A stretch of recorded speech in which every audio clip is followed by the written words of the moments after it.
We also had to like order computers through the uni, Mhm. and oh my fucking god, is that a nightmare?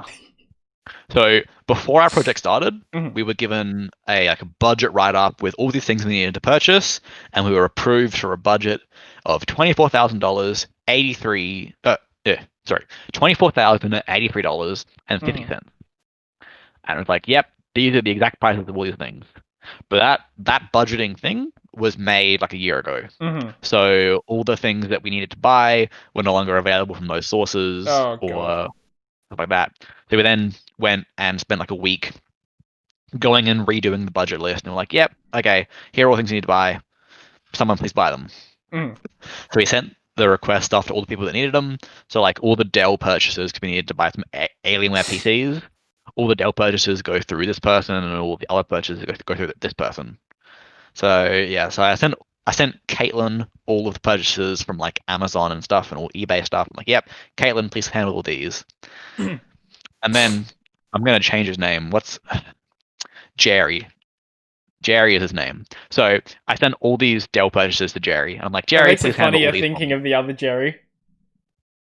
I don't know who the other Jerry is. So The uh the square is a circle. The Chinese lecturer. I haven't had Oh, him. you haven't had him? No. Okay. Anyway, go on. So yeah. So yeah, I sent all these Dell purchases to Jerry. I'm like, yeah, please handle these. And he was like, okay, I'll do it.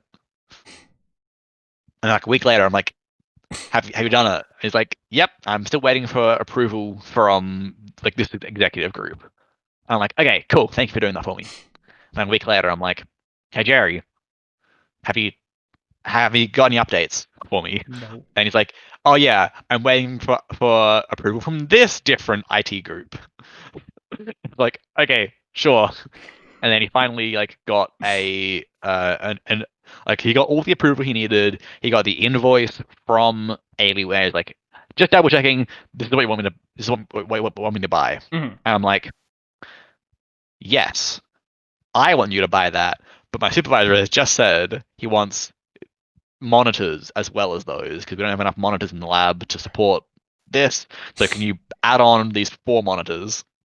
And so it's like, cool.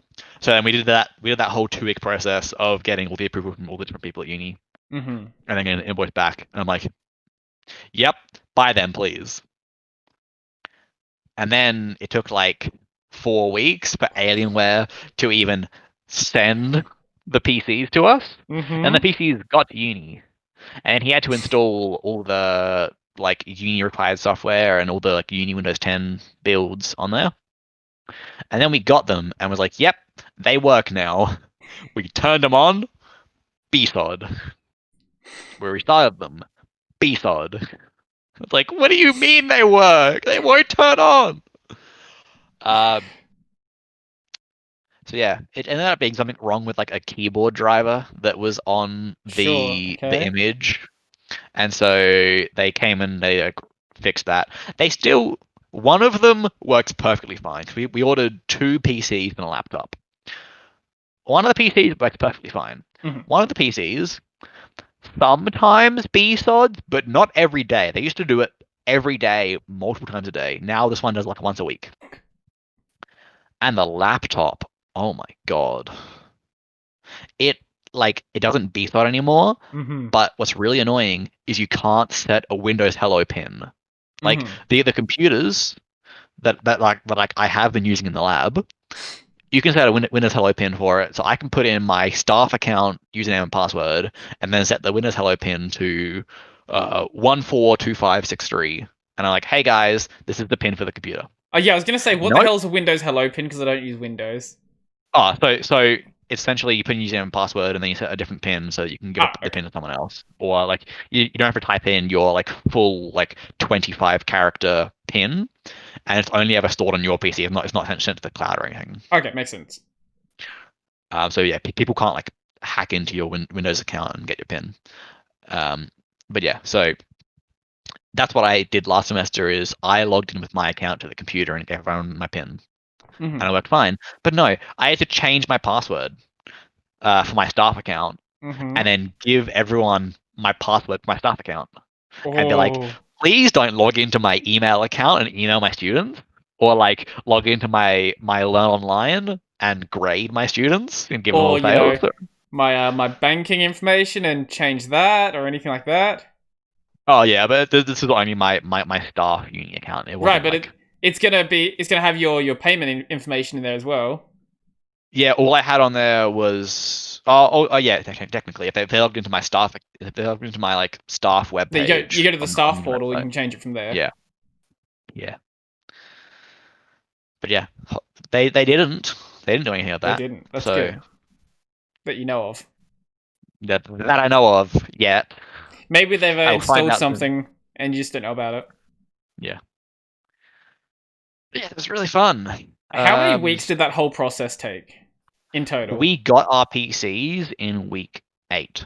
And they were working. Is that like when they were all working or working? No, they were all working in week 9. Okay. Like at the end of week 9. And for people who don't know how long a uni essay semester is, just let them know. 13 weeks. So we had 1 month to do our project. So do a 13-week project. From the point, yeah, to do our 13-week project, from the point that we actually had hardware that could actually run the software that we purchased. And like by that point, the 1 month software license that we'd purchased had expired. And the software that we were using was from a small indie company in the UK. Mm-hmm. So whenever we needed anything, we would email them in our time, and then like 10 p.m. they would email back, and then we would wake up and be like, the email fucking lied to me, because it's like when we're trying to get this thing to work, it was like, oh yeah, you can't log in because you don't have an account. And so I emailed them like, hey, we don't have an account. Can you fix it? And he's like, oh yeah, just run it as administrator. I'm like, oh, seems fine. When I get into the lab tomorrow, I'll run it as administrator. Run it as administrator. Same problem. Hey, I ran it as administrator and it didn't work. Oh, easy fix for that. Run it as administrator. And this went on for like 3 days straight until I sent them a video of me right-clicking the icon, clicking run as administrator. It didn't work. And then they're like, oh, there's an actual problem. Okay, let me team viewer in and check what the problem is. So they team view it in. They like pressed whatever the console button was to get the console up in the application. And we're like, oh yeah, the certificate isn't being returned. Yeah, I know how to fix that. And then they disconnect from the team viewer and like, yeah, I'll investigate it for you. Have not heard back from that person. That was like week 8, I think, that we... Oh, no, it was even before that, because we were trying to do this on like our shit computer before we got our actual computers. This was like week 6. Week 6, he was like, yeah, I'll investigate that for you. Haven't heard back from him. Doesn't surprise me. So... small indie company that charge like $8,000 a year for their software that doesn't work.